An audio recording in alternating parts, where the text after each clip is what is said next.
who's actually going to benefit from a tankless reverse osmosis system? Who can safely walk past it? And does the price really make sense for a typical family that just wants clean drinking water? That's the question you hear in the kitchen when you see a sleek box under the sink and wonder if it's worth the hassle. Link is in the description if you want to check the product details on Amazon, and I'm going to walk through the real-world factors that turn that question into a clear answer. When you first see a reverse osmosis unit, the promise is simple: pure water, straight from the tap, no bottles needed. The problem is that most of us haven't lived with one long enough to know what pure actually feels like day to day, or how much the system will change our routine. The biggest hesitation I hear from buyers is the fear of a complicated install that ends up leaking, or the worry that you'll be swapping filters every month without a clear benefit. Those concerns aren't baseless. RO systems do require a bit of plumbing know-how and a commitment to regular maintenance.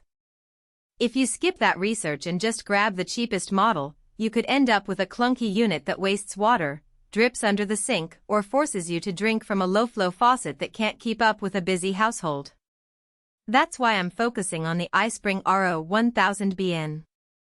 This isn't just another tank system that sits like a small water cooler in your cabinet. It's a tankless design that promises 1,000 gallons per day (GPD) flow, meaning you get instant, pressure-matched water without the bulk of a storage tank. For families that run multiple kettles, coffee makers, or even a small office, that flow rate can actually make a difference. But the real value comes from how the system fits into the everyday flow of your home, not just the headline numbers. First, let's talk about setup. The RO1000 is an undersink unit that plugs directly into your cold water line and needs a dedicated drain line for the wastewater.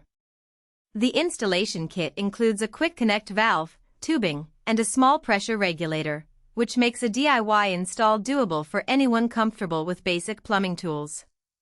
I've seen a few YouTubers walk through it in under an hour, but keep in mind you'll still need to shut off the main water supply and have a bit of space under the sink for the filters and the small control module. If you're renting or your cabinets are already packed with a dishwasher and a garbage disposal, you may have to rearrange things or get a professional to help, something that adds a few $100s to the total cost.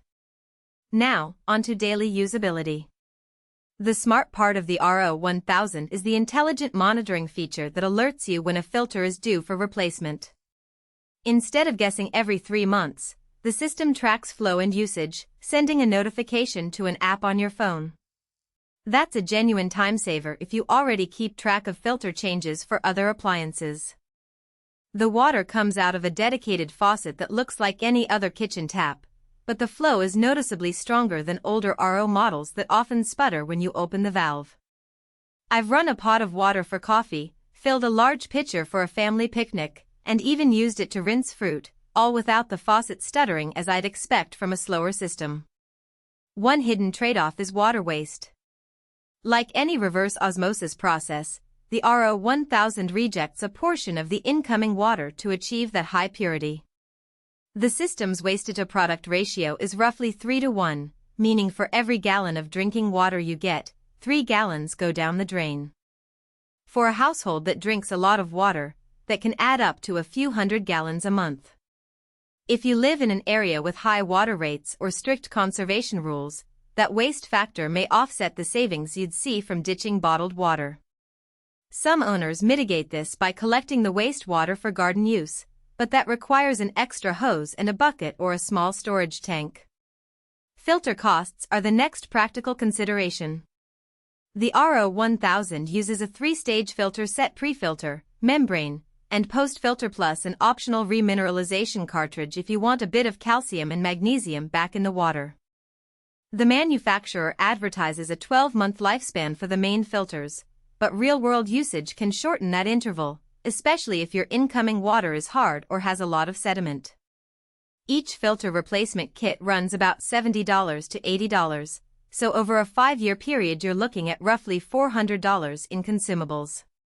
That number isn't scary if you compare it to the cost of buying a case of bottled water each month, but it's a real budget line item that you have to plan for. So, who should actually buy the iSpring RO1000? If you have a family of 4 or more, a home office that relies on clean water for coffee or tea, or simply want to eliminate the constant trip to the grocery store for bottled